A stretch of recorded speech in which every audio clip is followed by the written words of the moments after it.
Who had grandparents fight in World War II and what stories did they share?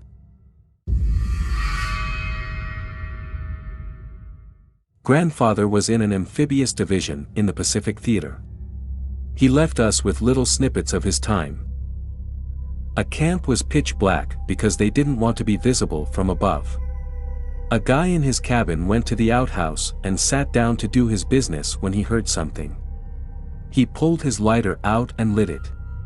A python was dangling down, staring him in the face. He and another man were walking on a beach and the other guy just got shot through the head from a sniper. That sniper's decision led to my existence. General MacArthur showed up and gave him a promotion along with a few others. They took a video of MacArthur shaking the hands of a line of soldiers and used it for a pro-American propaganda film to be played before movies in the US.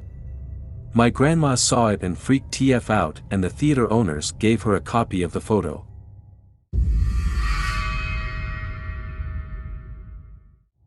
My grandfather was a Kibei, a Nisei/Japanese American, who was born in the US, but raised in Japan. He finished high school in the US and went on to college and eventually became the first minority to graduate from his law school. At that point, he was drafted into the US Army, right before Pearl Harbor. The Army didn't know what to do with him, so he was shuttled around a few places. He was stationed in the South Pacific for a little while. He said that his clothing would go missing occasionally. He thought it was hazing by the other soldiers, i.e. racism, but he found out later that there were downed Japanese pilots in the jungles nearby. So he later concluded that they were stealing his clothes since his were the only one who had clothes that fit them. He was later sent to the Japanese language school to teach and again reassigned to the Pentagon. That was where he met my grandmother. He said that the line, "I work in the Pentagon," was a great way to pick up girls. Once the war was over, he married my grandmother, and then was voluntold to join the staff supporting the Japanese reconstruction. In Japan, he was first assigned to MacArthur's staff to translate the captured war documents. However, when he heard that the military was looking for people who could speak Japanese and had a legal background for the war crimes trials, he requested, and was granted a discharge to join JAG. Because he could speak Japanese, he served in JAG as the defense attorney for several of the third-tier war criminals. He joked, black humor, that he was a terrible lawyer because his first 6 clients were all executed. He said more seriously that everyone knew that his clients would be executed, but that it was his job to make sure that they received a fair trial. Once the trials were completed, he stayed in JAG, helping with the reconstruction effort. He assisted in writing the Japanese Constitution, and later acted as a liaison between the Japanese government and the army. We still have a certificate of recognition, signed by the Emperor of Japan, recognizing the work that he did with setting up the Japanese legal system.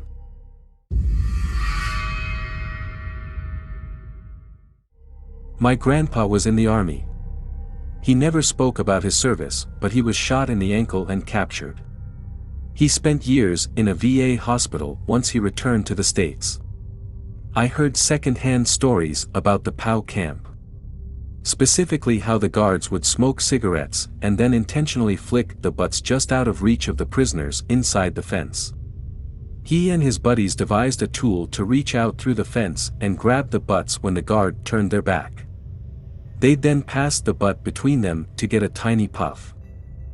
He was a very kind, very quiet, very intelligent man who had a very bad drinking problem.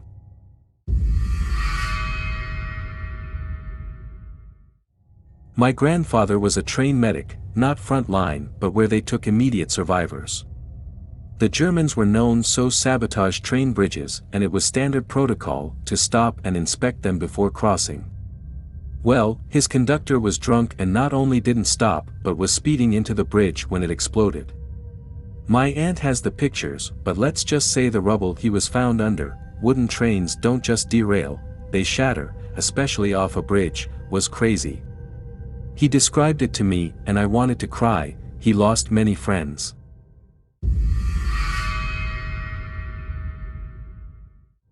Paternal Opa was a Dutch Marine in Rotterdam at the start. I was stupid enough to ask about it when I was 15. Needless to say, I now know what a 1,000-yard stare looks like.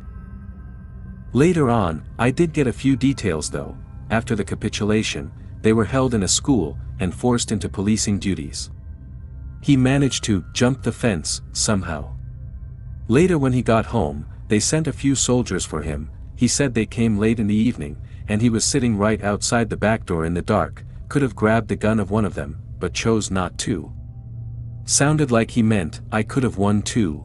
He joined the NS later as a conductor, so when the big strike came, he went into hiding.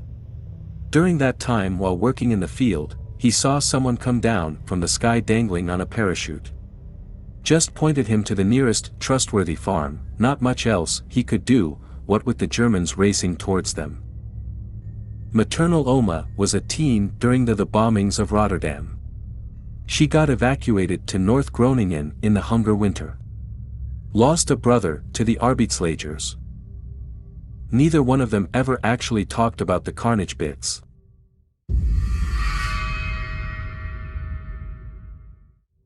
This story was told to me as a child by my grandfather who spoke more Italian than English. Some details are a bit fuzzy here or there, but it's my favorite and one I remember fondly. My grandfather, like a lot of Italians, was conscripted by the Brown Coats to fight for Mussolini in the Italian army.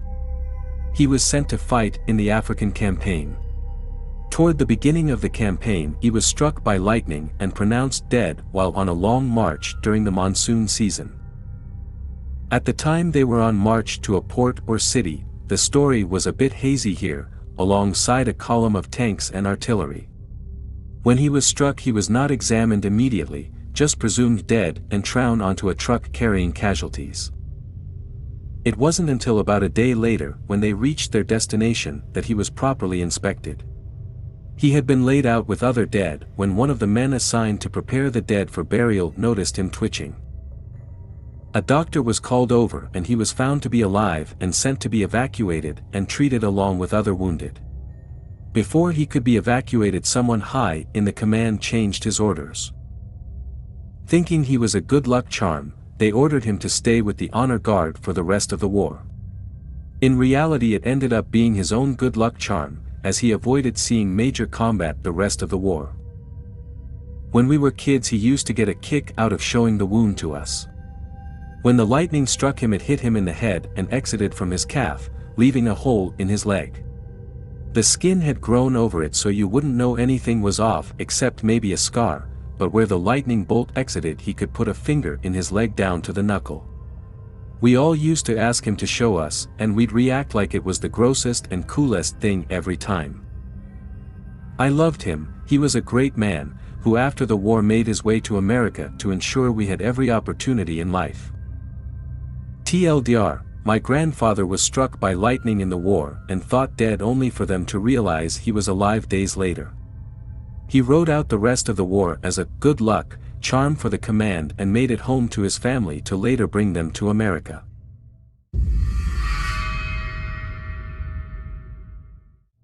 Well, my father and uncles all fought in World War II. I had two aunts who were also in the service. A grandfather fought in World War I. I grew up on the stories, and his stories were the most upsetting. The way the command just threw everyone's lives away with the suicidal charges from the trenches, 67 years later, those stories still haunt me. One uncle was in North Africa, Papa. One uncle and two uncles-in-law served in the Pacific. One uncle, the youngest, was on Omaha Beach and helped liberate a small concentration camp near what would become East Germany. His stories are the ones I remember best. The stench that hit the American convoy about a mile from the gates, the walking skeletons, the half-decomposed bodies, and the dogs eating them. Unlike movies, war is not pretty and rarely does it have any happy endings.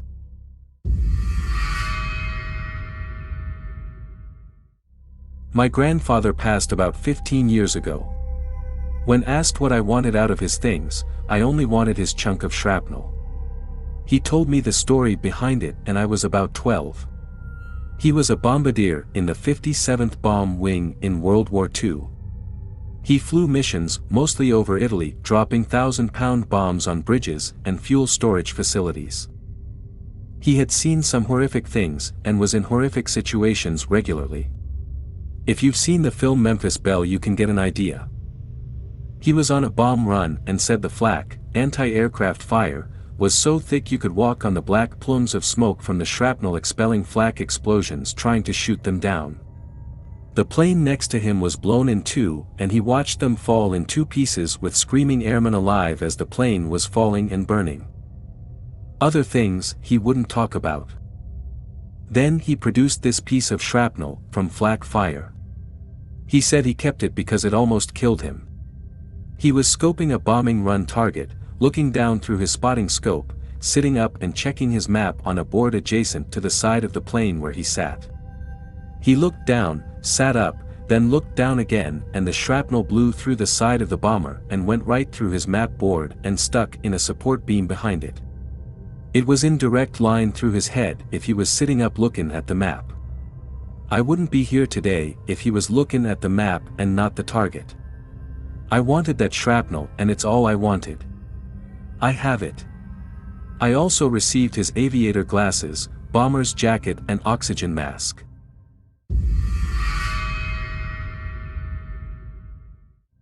My father was very young when he was sent into action during the Battle of the Bulge in a mortar squad. He told me that combat was total chaos and that the level of incompetence was very high. He told about a whole platoon getting lost and finding themselves behind enemy lines, and of being on guard duty at night and seeing a large group of Germans approach. He admitted that he just hid and let them go by. Apparently the Germans didn't make contact with the squad he was guarding. He said that they won the war anyway, and his cowardice was the reason I existed. He was also a big guy and ended up carrying the radio telephone, a huge obvious device back then with a long antenna, and a prime target for every German sniper. He wasn't really a coward. He told me that once about being dug in across the river from German troops. I believe it might have been at the point in the war when the Americans stopped advancing and let the Russians take Berlin, so they were just waiting for the surrender. His squad could see the Germans moving in their trenches, and they carefully calculated how fast the soldiers moved and timed their rounds to land on them as they reached exposed areas. He was very sad and I think shocked and ashamed that he had done this. He was just a kid, maybe 19 years old. They were sent to the front without winter uniforms and the greatcoats they had been soaked in paraffin to make them waterproof, so they provided no warmth. They would put on every piece of clothing they had, and even then men froze to death in his outfit.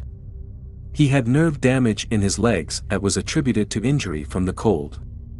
There was very little food, but somehow they had lots of peanut butter, so they served it to them by the scoop like you'd serve mashed potatoes. He would never touch the stuff after that. He told of running across a field under fire, diving into a depression and shrapnel bending the barrel of his carbine. His squad found a German ammo dump. The German mortar shells would fire from the American mortar tubes, but they were a loose fit.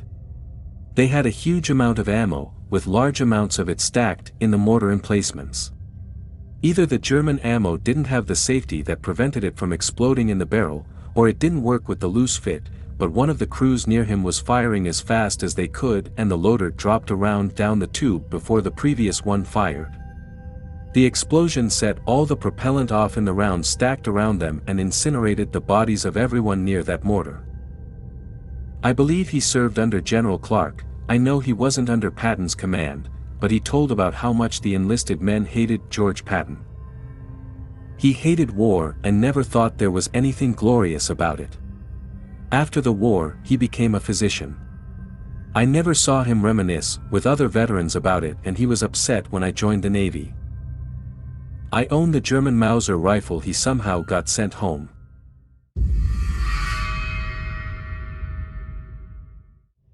My grandfather served in the 101st Airborne Division, Field Artillery. Kind of like Band of Brothers, there were a few parallels in the storyline, but he did it with a howitzer. He was dropped into France at night. His only story was about hiding in hedgerows, and knowing what cigarette the German soldiers had by the smoke smell as they walked by. It took his unit over a week to find that gun. Later, he was dropped into Bastogne. Battle of the Bulge. He would later attend an annual dinner to commemorate the "nuts to you" reply the American general gave to German orders to surrender. He got his chance to tour Eagle's Nest, a couple weeks after it was taken by the Allied forces, before shipping off for home. He was proud of his service, and very proud to be part of the 101st. But as stories to his grandchildren go, they were rare. The hedgerow tale was one of a lot of things I'd rather not remember. Part of the honor guard at his funeral saw the 2 jump stars on his airborne wings, and in awe. Almost noon these days has one, and your grandfather has 2.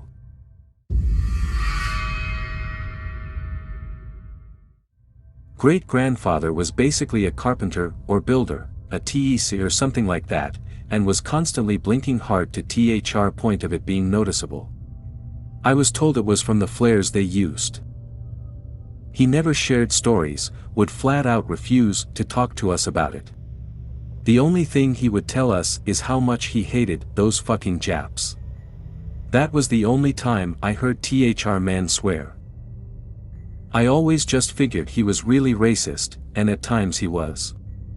Montel Williams pissed him off something fierce, but relatively recently I learned about the Pacific Theater and I can't really blame those men for feeling the way they did.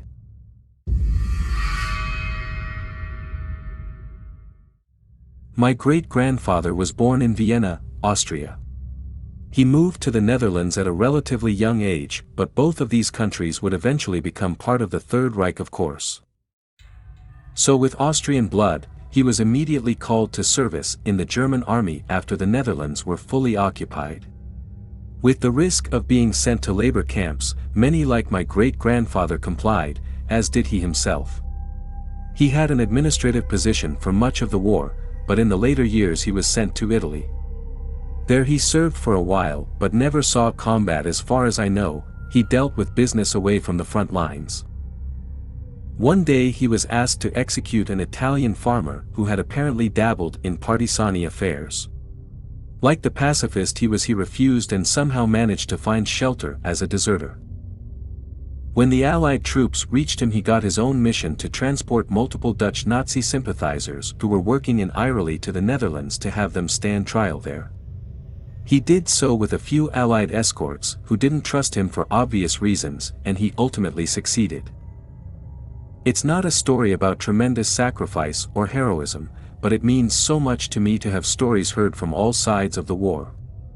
And my great-grandfather's story serves as a daily reminder to me that wars involve everyone, and so many people included in that everyone are involved against their will.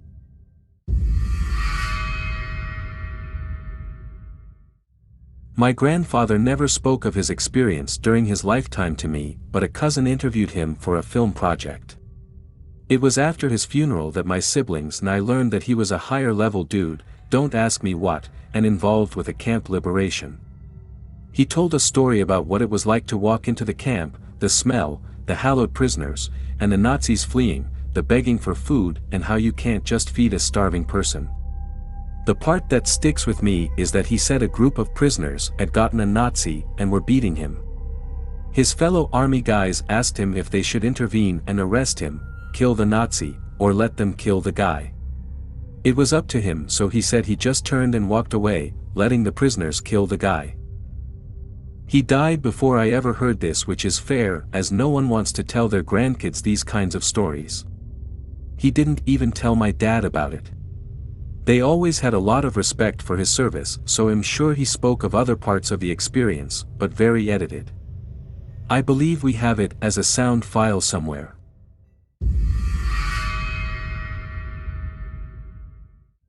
Thanks for watching. Subscribe for more.